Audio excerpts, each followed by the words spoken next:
करेंगे कि टाइप्स में हमें क्या-क्या बातें बतानी हैं या क्लासिफिकेशन भी कह सकते हैं।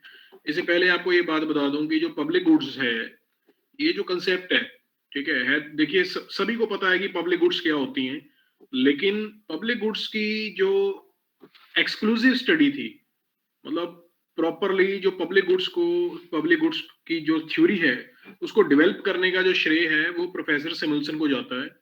उन्होंने 1955 में और 56 में, ठीक है, जो पब्लिक गुड्स के ऊपर काम किया, उसी से ही पब्लिक गुड्स को एक नई, आप ये कह सकते हैं, पहचान मिली, ठीक है। तो पब्लिक गुड्स कोई अलग से थ्योरीज पढ़ी जाने लगी प्रोफेसर सैमुअल्सन के काम के बाद ही। तो इसका मतलब ये है कि पब्लिक गुड्स को, जो इकोनॉमिक्स का लिटरेचर है, उसमें क्रेडिट दिलवाने वाले जो इकोनॉमिस्ट हैं, वो प्रोफेसर सैमुअल्सन है, ठीक है। तो उन्होंने जो 1955 में और 1956 में जो पब्लिक गुड्स को लेकर के काम किया या रिसर्च की, तो उसी से पब्लिक गुड्स को एक नई पहचान मिली है।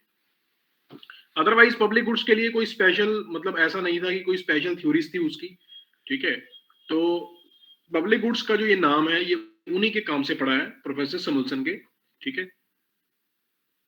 आज हम बात करेंगे क्लासिफिकेशन ऑफ पब्लिक गुड्स। देखिए कई बार क्या होता है कि कुछ वस्तुएं ऐसी भी होती हैं जिनमें एक करेक्टरिस्टिक होती है पब्लिक गुड की। वैसे तो पब्लिक गुड की दोनों विशेषताएं हैं कि नॉन राइवलरी होनी चाहिए और नॉन एक्सक्लूडेबल होनी चाहिए, ठीक है। लेकिन कई बार कई वस्तुएं ऐसी भी होती हैं जिनमें सिर्फ एक ही फीचर होती है पब्लिक गुड की, दूसरी फीचर नहीं होती। तो आज मैं वही आपको क्लासिफिकेशन बता रहा हूँ। क्लासिफिकेशन भी कह सकते हो आप, टाइप्स भी कह सकते हो पब्लिक गुड्स की, टाइप्स ऑफ पब्लिक गुड्स, ठीक है। तो इसको एक हम टेबल की हेल्प से समझाएंगे। तो टेबल बनाते हैं एक इसमें।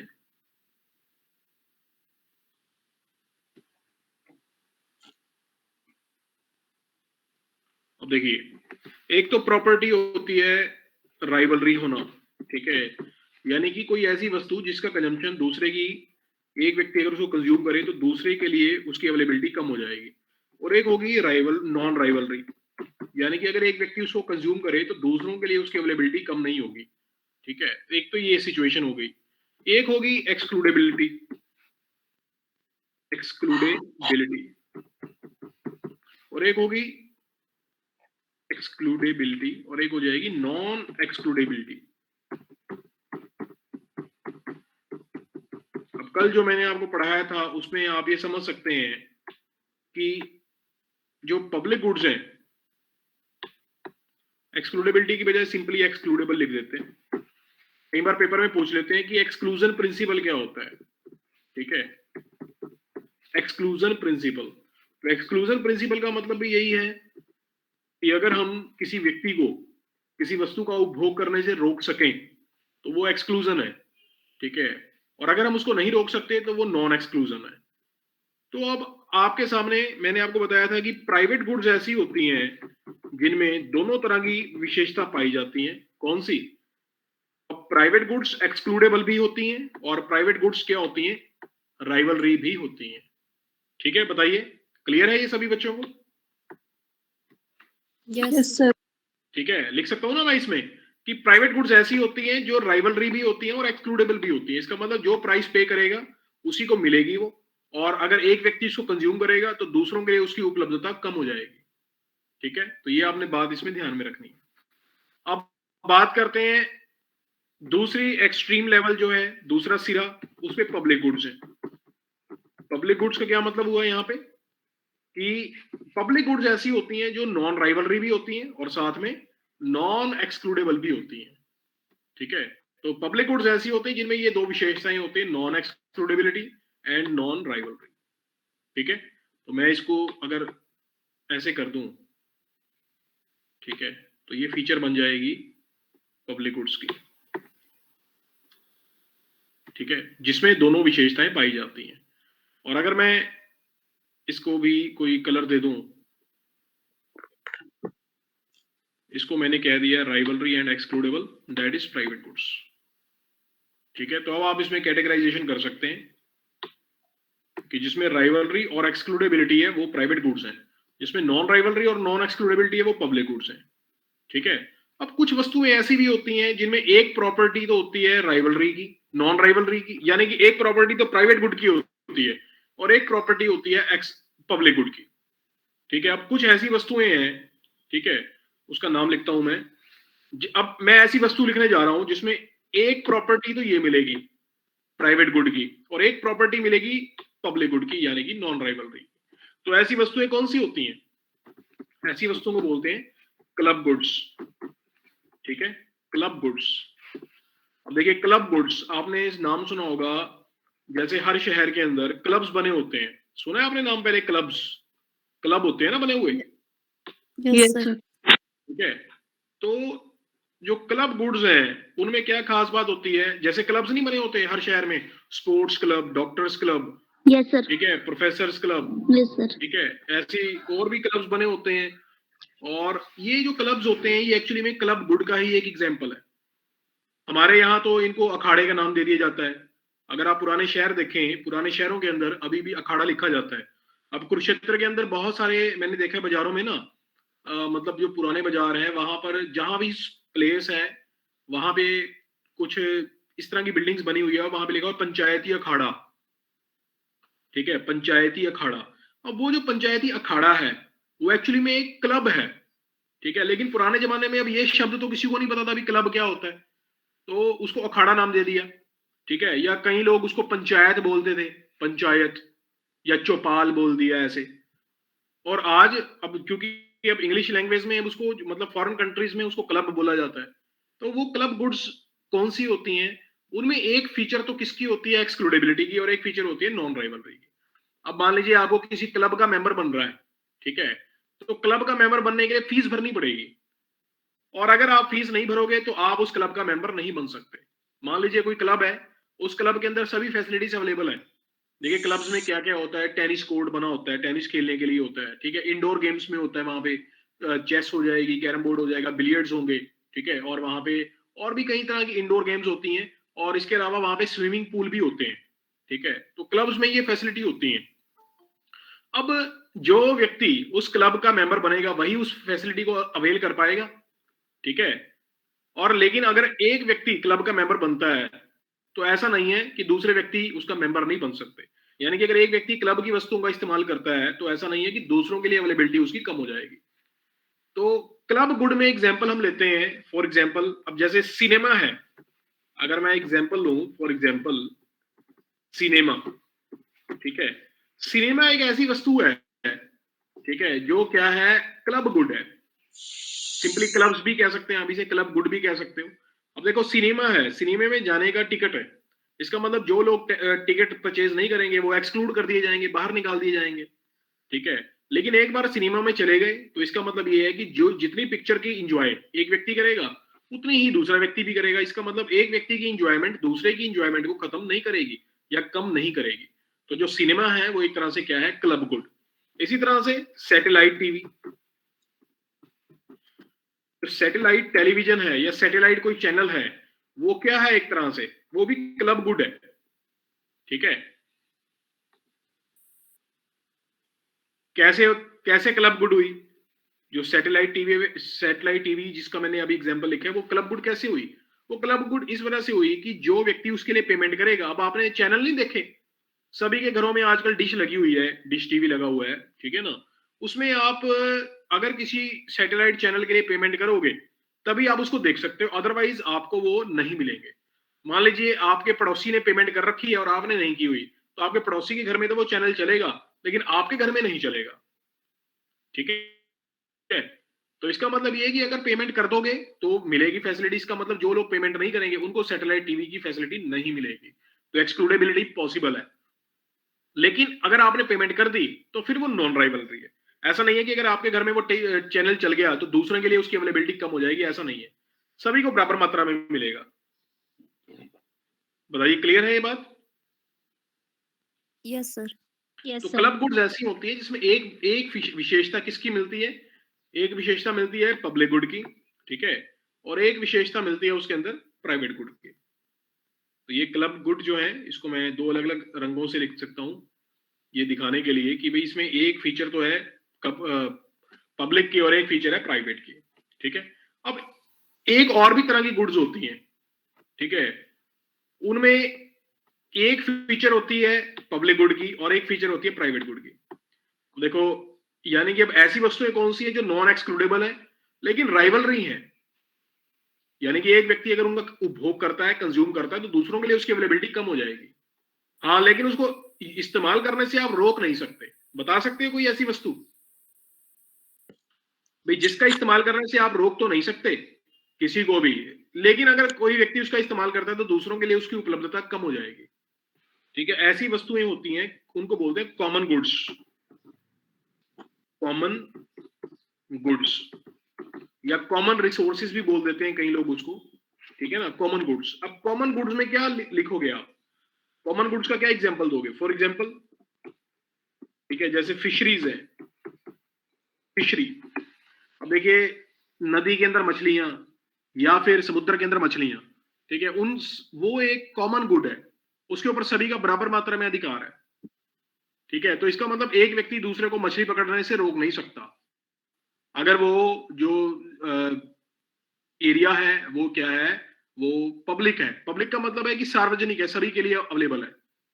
ठीक है, तो इस वजह से उसमें जाने से आप किसी को रोक नहीं सकते, मछली को पकड़ने से रोक नहीं सकते। ठीक है, लेकिन अगर एक व्यक्ति मछली पकड़ता है तो दूसरों के लिए मछली की अवेलेबिलिटी कम हो जाएगी। ठीक है, तो इस वजह से ये राइवलरी तो है पर लेकिन नॉन एक्सक्लूडेबल है। इसी तरह से टिम्बर। टिम्बर, अब देखिए, फॉरेस्ट के अंदर जो लकड़ी है या फॉरेस्ट है, उनके ऊपर सभी का बराबर मात्रा में ही अधिकार है। फॉरेस्ट जो जंगल होते हैं, वन है, वनों के अंदर, वनों के ऊपर सभी का बराबर मात्रा में अधिकार है। ठीक है, इसका मतलब ये है कि वन से लकड़ी लेने के लिए आप किसी को रोक नहीं सकते हो। ठीक है, हाँ, लेकिन ये भी अगर एक व्यक्ति लकड़ी इकट्ठी कर लेगा, लकड़ी लेगा, तो दूसरों में उसकी अवेलेबिलिटी कम हो जाएगी।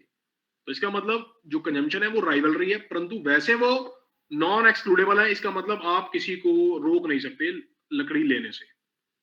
ठीक है, अब जैसे क्या है, अब आप कभी देखना कि जो हाईवेज होते हैं या और जो मेन सड़कें होती हैं गांव की तरफ की, तो वहां पर जो सड़कों के किनारे पेड़ लगे होते हैं, तो जब आंधी या तूफान आता है तो उसमें उनकी टहनियां टूट जाती हैं। तो गांव के जो लोग हैं वो टहनियां इकट्ठी करने के लिए सड़कों पे आ जाते हैं। ठीक है, क्यों? क्योंकि जो घरों में अभी भी ईंधन के लिए इस्तेमाल करते हैं लकड़ियों को, तो वो इकट्ठा कर लेते हैं। तो अब ऐसा तो नहीं है कि एक व्यक्ति दूसरे को रोक देगा, गांव का एक व्यक्ति ये कह देगा कि भाई आप लकड़ी नहीं इकट्ठे कर सकते, ठीक है, क्योंकि इस पे हमारा अधिकार है। ऐसा नहीं है, कोई भी वो लकड़ी इकट्ठी कर सकता है। कारण क्या है कि वो एक नॉन एक्सक्लूडेबल गुड है, यानी कि वो कॉमन गुड है, उन पेड़ों पर सभी का अधिकार है, और अगर सभी का नहीं है तो फिर किसी का भी नहीं है। ठीक है, तो इसलिए कोई किसी को रोक नहीं सकता कि कोई पेमेंट करे चाहे ना करे, तो वो इस्तेमाल कर सकते हैं। लेकिन राइवलरी है, अगर एक व्यक्ति ने सारी लकड़ियां इकट्ठी कर ली तो दूसरों के लिए वो अवेलेबिलिटी उसकी कम हो जाएगी, खत्म हो जाएगी। तो इस तरह की गुड्स को हम कहते हैं कॉमन गुड्स। ठीक है, तो ये क्लासिफिकेशन के अंदर आपने पब्लिक गुड्स के ये टेबल बना देना है। अब बात करते हैं कि पब्लिक गुड्स के ही कंसेप्ट जब हम पढ़ते हैं तो कई और तरह की वस्तुएं भी पढ़ते हैं, जैसे मिक्स्ड गुड्स, या फिर ये मिक्स्ड गुड्स कह सकते हैं। मिक्स्ड गुड, इसी का ही दूसरा नाम है क्वाजी प्राइवेट गुड, और कई लोग इसको कहते हैं क्वाजी पब्लिक गुड। ठीक है, ये तीनों एक ही तरह की वस्तुएं होती हैं। ठीक है, तीनों एक तरह की वस्तुएं हैं, mixed good, quasi private good, quasi public good. Quasi का मतलब है आंशिक रूप से। ठीक है, आंशिक रूप से। अब देखो, मिक्स्ड गुड उसको कहा जाता है जिसमें एक विशेषता तो पब्लिक गुड की है और एक विशेषता जिसमें प्राइवेट गुड की है, तो उसको मिक्स्ड गुड बोल देते हैं। क्वाजी प्राइवेट का मतलब ये है कि एक वस्तु ऐसी है उसमें एक ही विशेषता है प्राइवेट गुड की, लेकिन दूसरी विशेषता जो है वो पब्लिक गुड की है, तो इसलिए उसे क्वाजी प्राइवेट कह देते हैं। और कई इकोनॉमिस्ट क्वाजी पब्लिक शब्द भी इस्तेमाल करते हैं। क्वाजी पब्लिक का मतलब है कि एक विशेषता उसमें पब्लिक गुड की तो है, परंतु दूसरी विशेषता नहीं है, इसलिए पूरी तरह से पब्लिक गुड नहीं है, वो आंशिक रूप से पब्लिक है। इसी तरह से आंशिक रूप से प्राइवेट गुड हो सकती है कि उसमें एक विशेषता प्राइवेट गुड की तो है परंतु दूसरी नहीं है, तो इसलिए इनको इकट्ठा करके मिक्स्ड गुड का नाम भी दे दिया गया है। कई बुक्स में आप देखोगे कि शब्द यूज किया गया मिक्स्ड गुड। और इसी तरह से पब्लिक गुड में एक और भी कंसेप्ट हम पढ़ते हैं, मेरिट गुड। ये बड़ा ही इंपॉर्टेंट कंसेप्ट है। ये कंसेप्ट दिया था प्रोफेसर R.A. मसग्रेव ने, रिचर्ड मसग्रेव ने। ठीक है, प्रोफेसर मसग्रेव ने इस कंसेप्ट को डेवलप किया था, यानी कि ये शब्द उन्होंने सुझाया था कि भाई जो मेरिट गुड नाम भी मेरिट गुड टाइप की भी कुछ वस्तुएं होती हैं, ठीक है। अब मेरिट गुड क्या होती हैं? मेरिट गुड वो होती हैं जिनको पब्लिक सेक्टर भी पूरा कर सकता है, प्रोवाइड करवा सकता है, और प्राइवेट सेक्टर भी करवा सकता है, यानी कि जो क्वाजाई पब्लिक या क्वाजाई प्राइवेट होती हैं वो मेरिट गुड्स होती हैं, ठीक है। यानी कि वो वस्तुएं जो पॉजिटिव एक्सटर्नैलिटी जनरेट करती हैं वो मेरिट गुड्स होती हैं, ठीक है। अब कैसे कैसे पॉजिटिव एक्सटर्नैलिटी जनरेट करती है? मान लीजिए पॉजिटिव एक्सटर्नैलिटी का मतलब क्या है कि अगर एक व्यक्ति उसका उपभोग करता है या एक व्यक्ति के पास है तो समाज के लिए अच्छी बात है, वो समाज के ऊपर उसका अच्छा इंपैक्ट पड़ता है। अब जैसे मेरिट गुड्स में दो विशेष तौर पे जिनको शामिल करते हैं एग्जाम्पल में, वो है हेल्थ और एजुकेशन। हेल्थ और एजुकेशन, स्वास्थ्य और शिक्षा। देखिए ये मेरिट गुड क्यों है? मेरिट गुड इस वजह से है ये कि अगर किसी व्यक्ति के पास अच्छा स्वास्थ्य भी है और अच्छी शिक्षा भी है तो इससे समाज को फायदा ही पहुंचेगा, नुकसान तो नहीं पहुंचेगा। बताइए। Yes, sir. ठीक है, अगर किसी का स्वास्थ्य अच्छा है तो ये समाज के लिए अच्छी बात है। समाज के लिए क्यों अच्छी बात है? भाई अगर कोई स्वस्थ व्यक्ति है तो वो समाज को बीमार तो नहीं करेगा ना ही समाज के साथ वो कोई बुरा बर्ताव करेगा, ना ही समाज के ऊपर कोई बुरा प्रभाव डालेगा, ठीक है। समाज में फायदा ही पहुंचाएगा, कंट्रीब्यूट ही करेगा वो, ठीक है, अगर उसका स्वास्थ्य अच्छा है। और अगर वो शिक्षित है, एजुकेटेड है, तो इसका भी समाज को फायदा ही होगा। अब एक शिक्षित व्यक्ति है, उसको ये समझ है कि मुझे क्या करना है, क्या नहीं करना, क्या समाज के फेवर में है और क्या समाज के फेवर में नहीं है, तो उससे हम यही उम्मीद कर सकते हैं कि वो कोई गलत काम नहीं करेगा जिससे समाज के ऊपर अच्छा ही इंपैक्ट पड़ेगा, ठीक है। अगर वो शिक्षित है तो समाज में कंट्रीब्यूट ही करेगा, यानी कि उसकी जो एक्टिविटीज हैं, उसकी जो नौकरी है, उसकी जो सर्विस है, वो समाज के लिए मतलब कल्याणकारी ही होगी, समाज के लिए नुकसानदायक नहीं होगी। ये हम मान सकते हैं। तो जो मेरिट गुड है, मेरिट गुड वो वस्तुएं होती हैं जिनका लोग अंडर कंजम्पशन करते हैं, यानी कि जितना कंजम्पशन करना चाहिए उतना कंजम्पशन नहीं कर पाते, ठीक है ना। उनका जितना कंजम्पशन करना चाहिए उतना कंजम्पशन नहीं कर पाते। अब आपके सामने है, अगर हम लिटरेसी रेट की बात करें, अभी भी हमारे, अगर मैं हर देश की बात करूं, कंट्री की, तो अभी भी हमारी लिटरेसी 100% नहीं है, ठीक है। इसका की फैसिलिटीज को लोग पूरी तरह से कंज्यूम नहीं कर रहे। अगर हमारी लिटरेसी रेट 75% है या 75 से लेकर के 80 के बीच में है, तो इसका मतलब ये है कि समाज में अभी भी 20% या 20% से ज्यादा लोग ऐसे हैं जो एजुकेटेड नहीं है, और इसका मतलब ये है कि वो एजुकेशन का कंजम्पशन नहीं कर रहे। यही तो मैं आपसे कह रहा हूं कि मेरिट गुड वो वस्तुएं होती हैं जो समाज के लिए बहुत फायदेमंद तो होती हैं, लेकिन लोग रिसोर्सेज ना होने की वजह से या इकोनॉमिक कंडीशन ठीक ना होने की वजह से उनका पूरी तरीके से कंजम्पशन नहीं कर पाते, या उनका अंडर कंजम्पशन करते। अंडर कंजम्पशन का मतलब है जरूरत से कम कंजम्पशन कर पाना। इसी वजह से तो सरकार गांव में स्कूल खोलती है, ठीक है, हर शहर में एक सरकारी कॉलेज खोलती है। चाहे उस सरकारी स्कूल को चलाना, चाहे उस सरकारी कॉलेज को चलाना सरकार के लिए बड़ा खतरनाक है, बड़ा महंगा पड़ता है सरकार को, ठीक है ना। अब सरकारी स्कूल है, सरकारी स्कूल में मान लीजिए 10 टीचर रख दिए, अब 10 टीचर को सैलरी तो पूरी मिलेगी, ठीक है, लेकिन बच्चे उसके अंदर 20 ही पढ़ रहे हैं, 25 ही पढ़ रहे हैं, ठीक है। तो अगर एक टीचर 50 बच्चों की क्लास को पढ़ा सकता है, वहीं उसको सिर्फ 5 ही बच्चे पढ़ाने पड़ रहे हैं, 10 पढ़ाने पड़ रहे हैं, तो इसका मतलब ये है कि वो जो टीचर्स है उनका प्रॉपर तरीके से यूटिलाइजेशन नहीं हो पा रहा। लेकिन फिर भी सरकार उसको क्या करेगी, उसको चलाती रहेगी। क्यों? उसको पता है कि ये जो है मेरिट गुड है, एजुकेशन मेरिट गुड है और समाज के लिए जरूरी है, और समाज के लिए इतने पैसे नहीं है कि वो सरकारी स्कूल को छोड़ करके, समाज के पास इतने पैसे नहीं है कि वो सरकारी स्कूल को छोड़ करके अपने बच्चों को प्राइवेट स्कूल में या किसी कॉन्वेंट स्कूल में या किसी पब्लिक स्कूल में पढ़ा सके, ठीक है, मतलब कि इंग्लिश मीडियम में पढ़ा सके जो शहर में होते हैं और जिनमें फीस भी ज्यादा होती है। तो इस वजह से सरकार को वो उपलब्ध करवानी पड़ती है।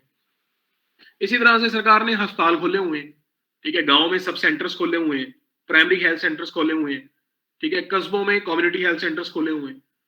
कितने लोग ऐसे हैं जो इन सेंटर्स में जाते हैं, ठीक है। आपके सामने ही है कि अगर कोई बीमार हो जाता है तो वो किसकी तरफ भागता है? वो कोई ना कोई प्राइवेट अस्पताल की तरफ भागता है, ठीक है, एमबीबीएस डॉक्टर को ढूंढता है या कोई बीएमएस डॉक्टर को ढूंढता है, ठीक है, जो प्राइवेट हो। पब्लिक में तो कोई जाता ही नहीं, सरकारी में तो जाना पसंद नहीं करते लोग। सरकारी का तो फायदा सिर्फ कौन उठाते हैं? सिर्फ गांव के लोग। और गांव में भी आप ये कहें कि सिर्फ वही लोग जाते हैं जिनकी इकोनॉमिक कंडीशन अच्छी नहीं है, ठीक है, जो बड़े बड़े जमींदार हैं वो नहीं जाना पसंद करेंगे सरकारी अस्पताल में, वो प्राइवेट में ही अपने ऑपरेशंस करवाते हैं। ठीक है, तो कहने का मतलब ये हुआ, लेकिन उसके बावजूद भी क्या सरकार पब्लिक फैसिलिटी प्रोवाइड नहीं करवाती? उसके बावजूद भी सरकार ने हेल्थ सेंटर्स खोले हुए हैं, डिस्पेंसरीज खोली हुई है जगह जगह पे, चाहे वो यूटिलाइज हो चाहे ना हो, चाहे उनमें कस्टमर्स आए चाहे ना आए, चाहे वहां पर पेशेंट जाए चाहे ना जाए, लेकिन फिर भी सरकार ने वो खोले हुए हैं। ठीक है, और सरकार खोलती भी रहेगी क्योंकि उसे पता है कि जो हेल्थ है वो एक क्या है, मेरिट गुड है, और लोग अपने पास प्रॉपर पैसे ना होने की वजह से इसको पूरी तरह से कंज्यूम नहीं कर पाएंगे। ठीक है भाई, तो इस वजह से वो मजबूर है। तो खैर मेरिट गुड वो होती है जो समाज के लिए क्या होती है, फायदेमंद होती है, मेरिटोरियस होती है, but government always think that the people will under consume those goods. ठीक है, बिकॉज लैक ऑफ रिसोर्सेज, तो रिसोर्सेज की कमी होने की वजह से लोग इसको पूरी तरीके से कंज्यूम नहीं कर पाते, तो इस वजह से सरकार इसको प्रोवाइड करवाती है मेरिट गुड्स को। तो खैर मेरिट गुड्स वो होती हैं which can be fulfilled by public sector as well as private sector.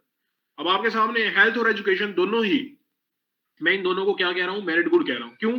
क्योंकि इसको पब्लिक सेक्टर भी प्रोवाइड करवाता है और प्राइवेट सेक्टर भी प्रोवाइड करवाता है। अब आपके सामने सरकारी स्कूल भी है, आपके सामने निजी स्कूल भी है, प्राइवेट स्कूल भी है, तो इसका मतलब दोनों ही काम कर रहे हैं, दोनों ही वो वस्तुएं उपलब्ध करवा रहे हैं। तो इसका मतलब मेरिट गुड में वही क्वालिटी है जैसे क्वाजी प्राइवेट गुड की, क्वाजी पब्लिक गुड की। ठीक है, तो ये भी आप पब्लिक गुड के कंसेप्ट में डिस्कस कर सकते हैं। और इसी तरह से इसी के विपरीत एक गुड्स होती है डीमेरिट गुड्स। डीमेरिट का क्या मतलब है? जो समाज के लिए नुकसानदायक है, डीमेरिट गुड। डीमेरिट गुड के तो नाम से क्लियर है, ठीक है ना। डीमेरिट गुड ऐसी वस्तुएं होती हैं जिनका ओवर कंजम्पशन होता है। ठीक है, ओवर कंजम्पशन, जरूरत से ज्यादा कंजम्पशन, जैसे तंबाकू, ठीक है, जैसे बीड़ी सिगरेट, इनका जरूरत से ज्यादा कंजम्पशन होता है। अल्कोहल, लिकर, ठीक है, यानी कि शराब। तो ये ऐसी वस्तुएं हैं जिनका कंजम्पशन चाहती है सरकार कि कम से कम हो, और लेकिन इन्हीं का कंजम्पशन जरूरत से ज्यादा होता है। तो ये गुड्स ऐसी हैं जो समाज के लिए नुकसानदायक है, समाज में नेगेटिव एक्सटर्नैलिटी क्रिएट करती हैं, और गवर्नमेंट चाहती है कि इनका कंजम्पशन कम से कम हो, तो इस वजह से इनके ऊपर टैक्स लगाती है। ठीक है, ताकि लोग इसको कम से कम मात्रा में कंज्यूम करें। तो ये आपने पब्लिक गुड की जो मीनिंग है, उसकी करेक्टरिस्टिक्स हैं, विशेषताएं, और उसकी क्लासिफिकेशन यानी कि टाइप्स, उसमें ये सभी बातें डिस्कस कर देनी है। और जो कल मैंने आपको बताई थी, ये global public goods, national public goods, state level public goods और लोकल पब्लिक गुड्स, ये सभी आपने डिस्कस कर देनी है। ठीक है, तो ये आपका एक टॉपिक कवर हो जाएगा। अब नेक्स्ट टॉपिक है आपके पास efficient provision of public goods. Efficient provision of public goods, ठीक है, यानी कि पब्लिक गुड्स का एफिशिएंट प्रोविजन कैसे, कहां पर होगा, यानी कि एफिशिएंसी कैसे अचीव होगी, क्या एफिशिएंट प्रोविजन पॉसिबल है या नहीं है, या क्या क्या कंडीशंस हैं, ये डिस्कस करना है हमने। तो ये टॉपिक मैं आपको दिखा देता हूं, वही जो बुक मैंने आपके साथ शेयर की थी, यही यही बुक मैं आपको दिखा रहा हूं। ठीक है, देखिए, ये देख पा रहे हैं आप बुक? हाँ जी सर। यस इसमें सर। देखिए ये टॉपिक सीधा ही दिया हुआ है, efficient provision of public goods, यहीं से आपने करना है इसको। ठीक है, efficient provision of public goods, तो ये वही चैप्टर है जो कल मैंने आपको दिखाया था, उसी चैप्टर में ये टॉपिक भी है, efficient provision of public goods, और ये यहीं से कवर कर लेना है। पहले प्राइवेट गुड्स का प्रोविजन बताया जाएगा और फिर बताया जाएगा पब्लिक गुड्स का, क्योंकि प्राइवेट पब्लिक गुड के प्रोविजन को समझने के लिए पहले प्राइवेट गुड को भी तो आनी चाहिए। ठीक है, तो ये आपको प्राइवेट गुड के बाद पब्लिक गुड का प्रोविजन सिखाया जाएगा।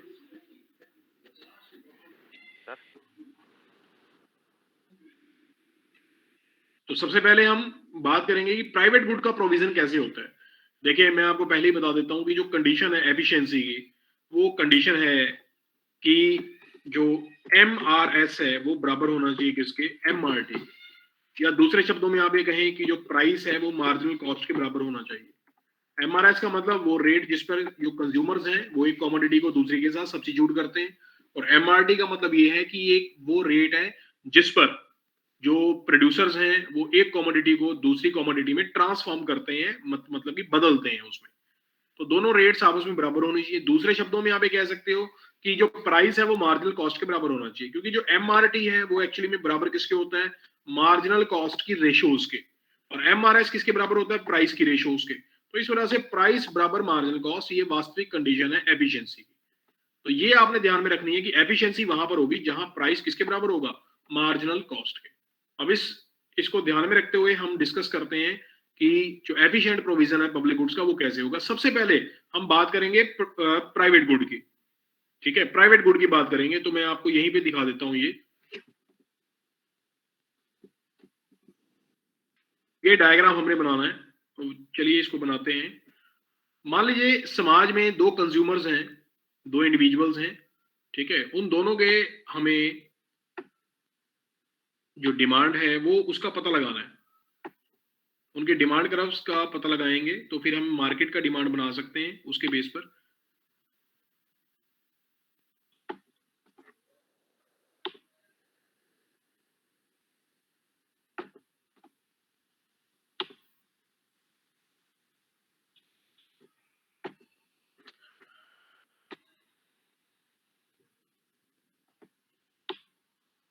ठीक है, यहां पर हमने एक्स वस्तु ले ली, दोनों पर्संस के लिए एक्स वस्तु, ठीक है, यहां पर भी एक्स आ जाएगी, एक्स वस्तु, एक्स कमोडिटी, ठीक है, और यहां पे प्राइस आ जाएगा एक्स वस्तु का, यहां पर भी एक्स का प्राइस और यहां पर भी एक्स का प्राइस।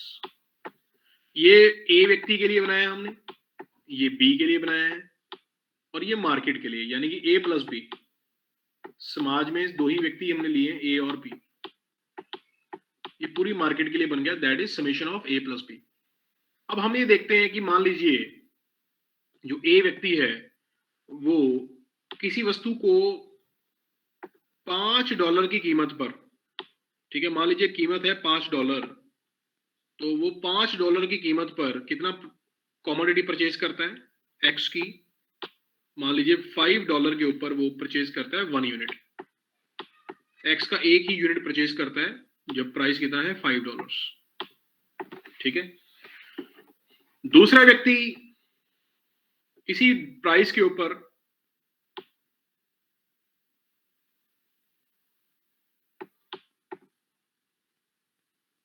वो मान लीजिए पसंद करता है, वो परचेज करता है 2 यूनिट्स।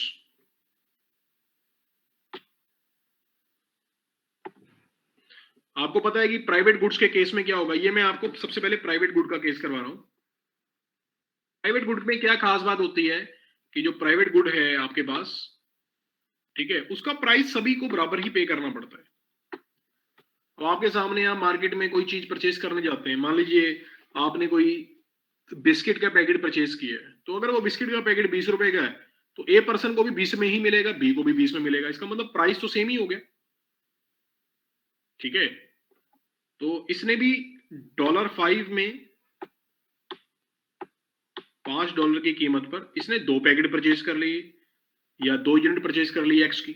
तो इनके इस बिहेवियर से हमें ये समझ में आ गया कि जो ए पर्सन है उसका डिमांड ग्राफ ऐसा है, you can draw the demand graph for A, and इसका जो डिमांड ग्राफ है वो थोड़ा सा ऐसा है, ठीक है।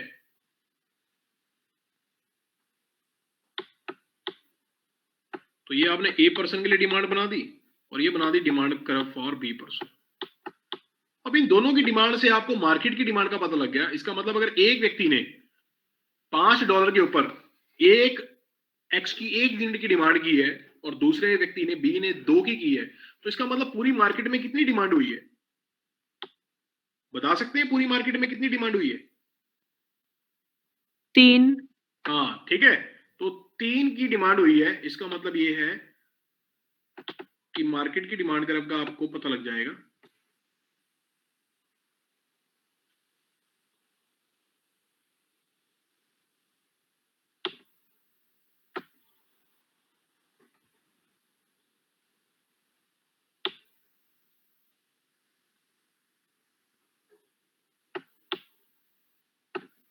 तो ये आपके पास मार्केट की डिमांड ग्राफ आ जाएगी।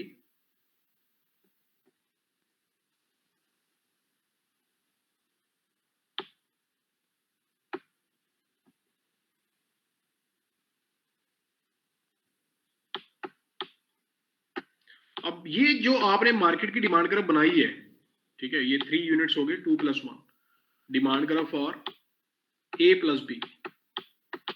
ए पर्सन और बी पर्सन की डिमांड ग्राफ्स को जोड़ के आपने किसकी डिमांड ग्राफ बना दी, जैसे ये आपने बनाया है, ठीक है। तो ये जो डिमांड ग्राफ आपने बनाई है ये दोनों पर्संस की जोड़ के बनाई है, इसको बोलते हैं हॉरिजॉन्टल समेशन करना, ठीक है, दैट इज हॉरिजॉन्टल समेशन। ठीक है, हॉरिजॉन्टल का मतलब क्या है, देखिए आपने जो डिमांड कर्व से कैसे जोड़े हैं, हॉरिजॉन्टली जोड़ दिए ना। हॉरिजॉन्टली का मतलब है एक आपने मतलब कि उसको लेटी हुई लाइन को जोड़ दिया, ठीक है, जैसे ये पोर्शन और ये वाला पोर्शन आपस में जोड़ दिया तो ये पूरा पोर्शन बन गया, तो इसको बोलते हैं हॉरिजॉन्टल समेशन करना। अब यहां पर हॉरिजॉन्टल समेशन क्यों किया गया? हॉरिजॉन्टल समेशन इसलिए किया गया क्योंकि जो कीमत है वो तो दोनों व्यक्तियों के लिए सेम है, ठीक है ना, समाज के हर व्यक्ति के लिए जो कीमत है वो क्या रहेगी, समान रहेगी। चलिए अब हम बात करते हैं एफिशिएंसी की। हमें डिमांड कर्व का पता लग गया है, अब मान लीजिए सप्लाई कर्व बनाते हैं।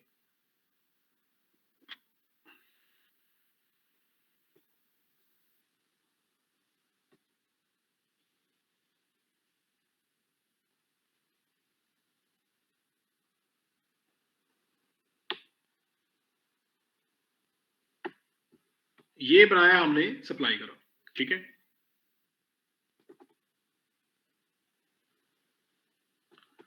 हालांकि अलग डायग्राम में बना सकते हो आप, लेकिन मैं एक ही में बना के दिखा रहा हूं।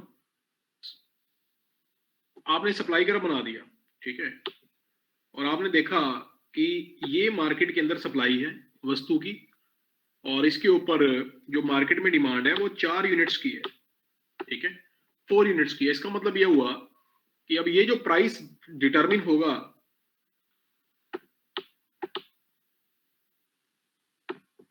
मान लीजिए प्राइस डिटरमिन कितना हुआ, मान लो $4 का प्राइस डिटरमिन हुआ, तो $4 के प्राइस पर 4 ही यूनिट की डिमांड है मार्केट के अंदर, तो ये सप्लाई कर्व हमने यहां पर बना दिया।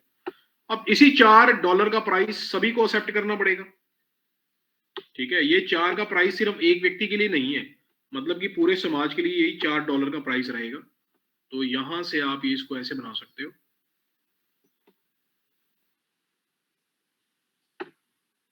ठीक है।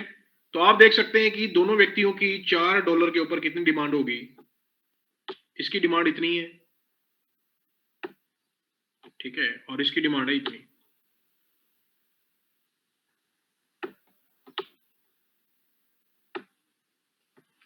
ठीक है भाई। तो इसको आप लिख सकते हो 1.25 होगा ये अप्रोक्सीमेटली ना, एक सही 1/4, और ये होगा 2.75, यानी कि 2.25, ठीक है, 2.25 हो गया ना ये एक तरह से 2.75, और एक हो गया 1.25। तो अगर दोनों को जोड़ दें तो 4 नहीं बन जाएगा? 2.75 में 1.25 जोड़ेंगे जरा, कितना बनेगा? 4 बनेगा ना। तो इसका मतलब दोनों व्यक्तियों की, देखो अगर प्राइस कम हो गया तो डिमांड दोनों की बढ़ गई, इसकी डिमांड बढ़ गई 1 से लेकर के 1 से 1.25 हो गया, ठीक है।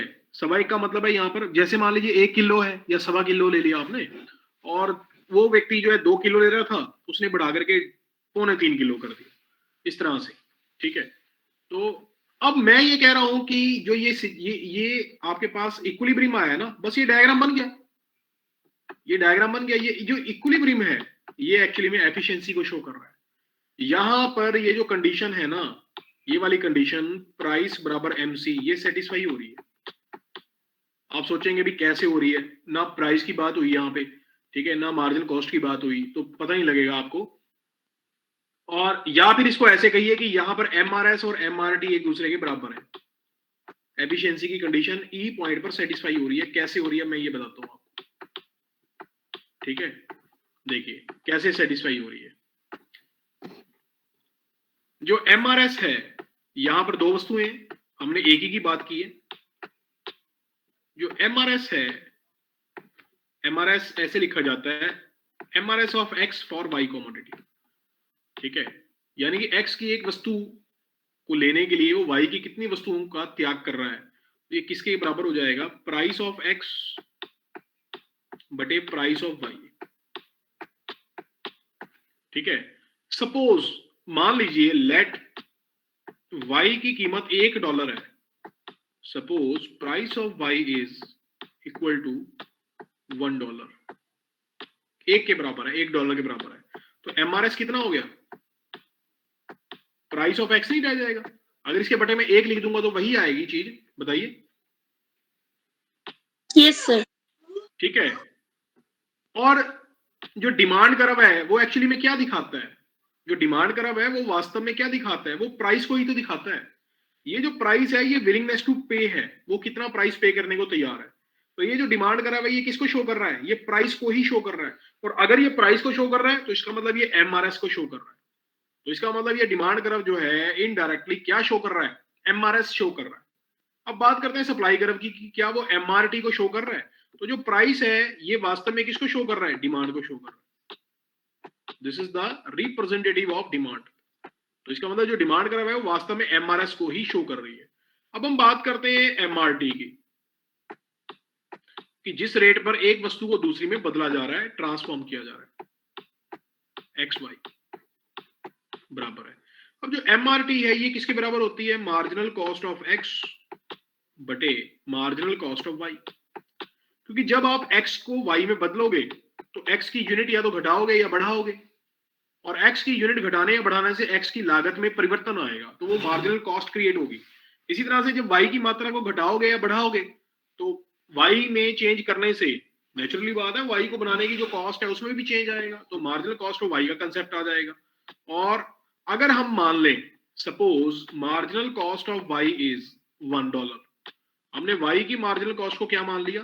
आसानी के लिए $1 मान लिया, अपनी बात को समझाने के लिए $1 मान लिया। तो इसका मतलब एमसी एक्स रह गया ये, ठीक है। तो एक्स की मार्जिनल कॉस्ट होगी बटे 1। तो सिंपली जो एमसी है ये क्या प्रेजेंट करता है? MC is the present representative of supply curve. तो इसका मतलब ये जो सप्लाई कर्व है ये वास्तव में क्या प्रेजेंट कर रहा है? ये एक्स की मार्जिनल कॉस्ट को दिखा रहा है। जो सप्लाई कर्व है वो वास्तव में क्या प्रेजेंट कर रहा है? एक्स की मार्जिनल कॉस्ट को दिखा रहा है। और अगर ये एक्स की मार्जिनल कॉस्ट को दिखा रहा है तो ये एमआरटी को भी दिखा रहा है। तो इस वजह से जो डिमांड कर्व है ये वास्तव में एमआरएस कर्व को प्रेजेंट करता है, और जो सप्लाई कर्व है वो वास्तव में किसको प्रेजेंट करता है? एमआरटी को। तो जहां पर एक दूसरे को इंटरसेक्ट करेंगे तो वहां पर एफिशिएंसी हो जाएगी, यानी कि एमआरएस बराबर एमआरटी हो जाएगा, या दूसरे शब्दों में प्राइस एमसी के बराबर हो जाएगा।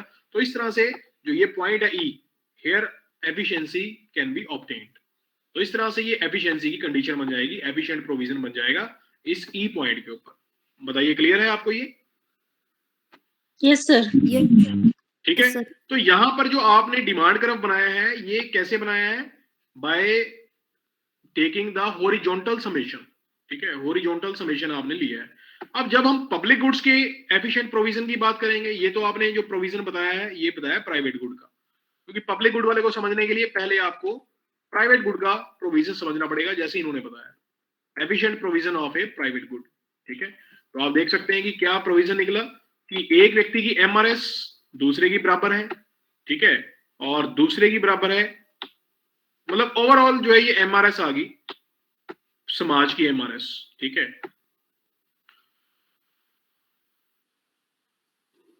अब हम बात करते हैं पब्लिक गुड के केस में। देखिए पब्लिक गुड के केस में जब हम डिमांड कर्व ड्रॉ करेंगे तो ये मैटर करता है। ठीक है, इसमें हमें क्या करना है? वर्टिकल समेशन करना है।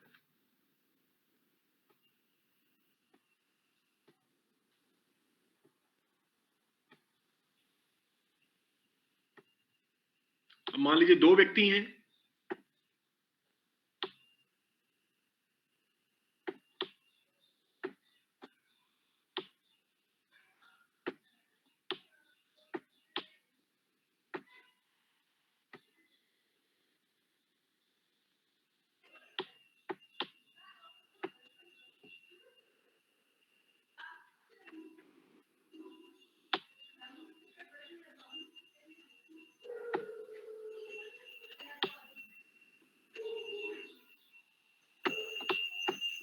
अब यहां पर हम क्या करेंगे? एक पब्लिक गुड ले लेंगे, क्योंकि हम पब्लिक गुड के प्रोविजन की बात कर रहे हैं ना।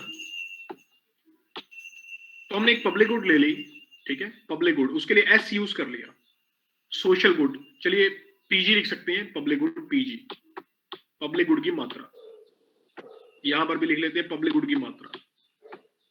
तो पब्लिक गुड की जो एग्जांपल लिया है बुक में वो आर है। ठीक है, आर एक्चुअली में किसको बोला है उन्होंने? देखिए फॉरेन कंट्रीज में ना इंटरटेनमेंट के लिए आतिशबाजी की जाती है, ठीक है। फायर वर्क जिसको बोलते हैं ना, फायर वर्क का मतलब है आतिशबाजी। फॉरेन कंट्रीज में काफी ज्यादा मतलब अलग अलग तरह के इंटरटेनमेंट के प्रोग्राम्स होते हैं, तो फायर वर्क है। अब मान लीजिए, अब ये तो आप भी समझ सकते हैं कि जब दिवाली के दिन, ठीक है, आकाश में आतिशबाजी हो रही होती है, ठीक है, तो ऐसा तो नहीं है कि एक व्यक्ति अगर उस आतिशबाजी को देख लेगा तो दूसरे के लिए वो कम रह जाएगी, ठीक है। और हम किसी व्यक्ति को आतिशबाजी देखने से मना भी नहीं कर सकते। तो इस वजह से जो वो आतिशबाजी है उसके अंदर जो प्रॉपर्टी है, जो करेक्टरिस्टिक है, वो नॉन राइवलरी की है और नॉन एक्सक्लूडेबिलिटी। तो इस वजह से यहाँ पर पब्लिक गुड जो हमने ली है वो रॉकेट्स है, ठीक है। आर है रॉकेट्स, मतलब कि उस आतिशबाजी के अंदर कितने रॉकेट्स छोड़े जाएं, उस सेंस में ये एग्जांपल लिया है। चलिए, कोई भी हो सकती है, ये तो आप कुछ भी मान सकते हो। मान लीजिए एक व्यक्ति जो है वो कितना प्राइस पे करने को तैयार है पब्लिक गुड के लिए, पब्लिक गुड की एक यूनिट के लिए इतना प्राइस पे करने को तैयार है, ठीक है। जबकि दूसरा व्यक्ति उतने ही यूनिट के लिए,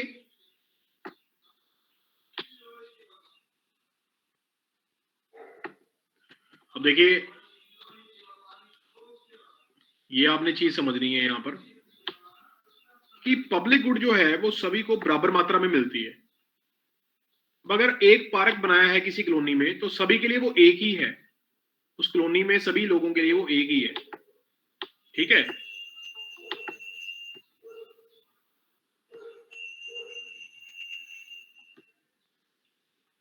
अब देखिए, मान लीजिए इसका एक यूनिट है तो दोनों व्यक्तियों को एक ही यूनिट मिलेगा।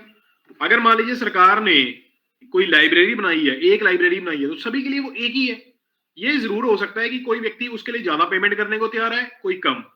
कारण क्या है कि किसी के लिए उस लाइब्रेरी का महत्व ज्यादा हो सकता है, किसी के लिए उस लाइब्रेरी का महत्व कम हो सकता है, ठीक है। तो मान लीजिए ये व्यक्ति उस एक यूनिट के लिए $5 पेमेंट करने को तैयार है, जबकि ये व्यक्ति उस उतने ही अमाउंट के लिए सिर्फ $3 पे करने को तैयार है। तो इसका मतलब ये हो गया कि दोनों मिलकर के कितना पेमेंट करेंगे, इसकी डिमांड अगर ऐसी होगी, ठीक है, और इस व्यक्ति की डिमांड अगर ऐसी होगी, तो दोनों की डिमांड ग्राफ जो है अपने अपने टेस्ट के अकॉर्डिंगली अलग अलग है। ये डिमांड ग्राफ होगी ए पर्सन की, ठीक है, ये डिमांड ग्राफ होगी बी पर्सन की। अब हमें बनानी है पूरी सोसाइटी के लिए डिमांड ग्राफ। तो पूरी सोसाइटी के लिए जब आप डिमांड ग्राफ बनाओगे,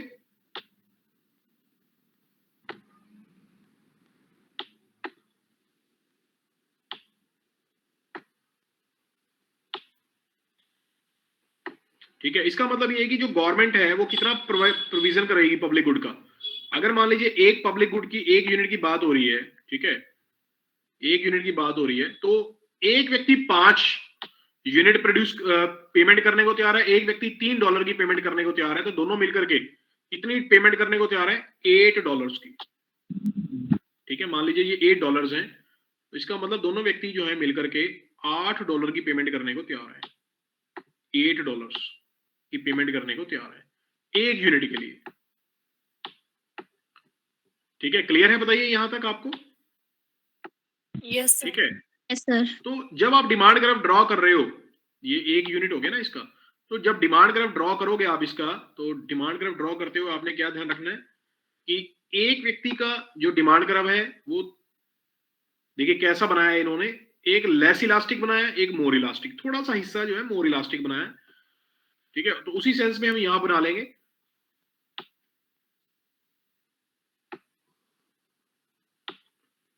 इस तरह से। तो ये डिमांड ग्राफ बना लिया हमने।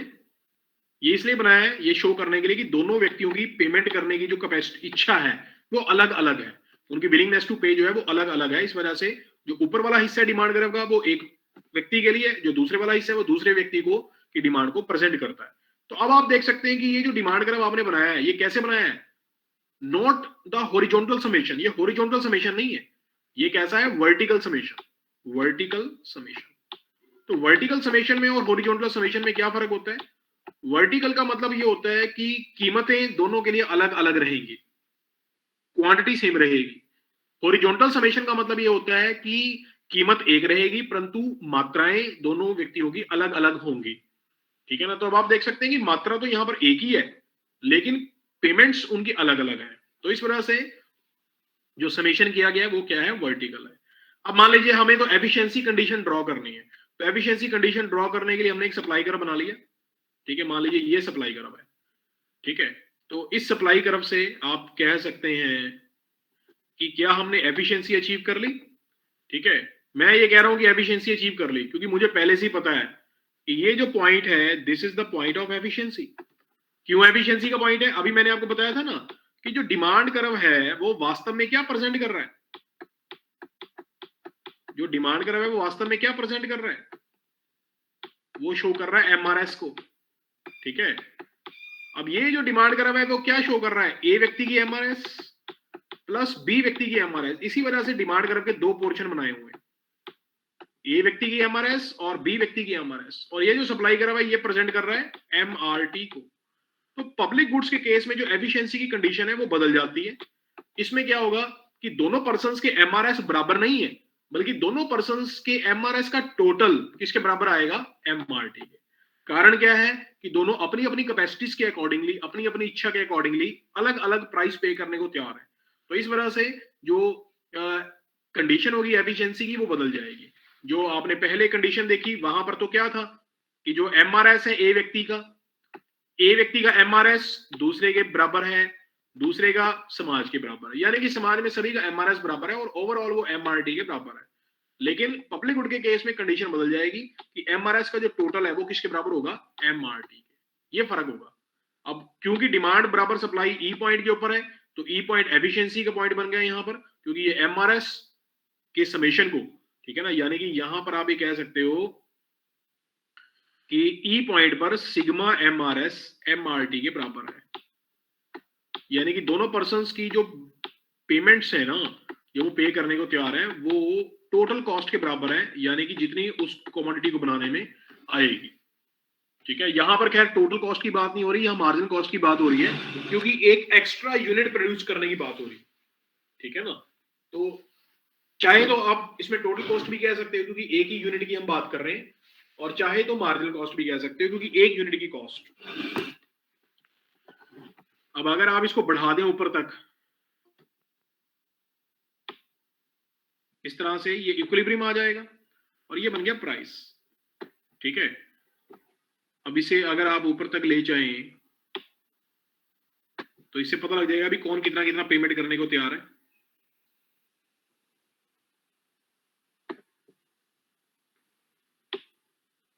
ठीक है, अब ये व्यक्ति जो है कितनी पेमेंट करने को तैयार है और ये व्यक्ति इतनी पेमेंट करने को तैयार है।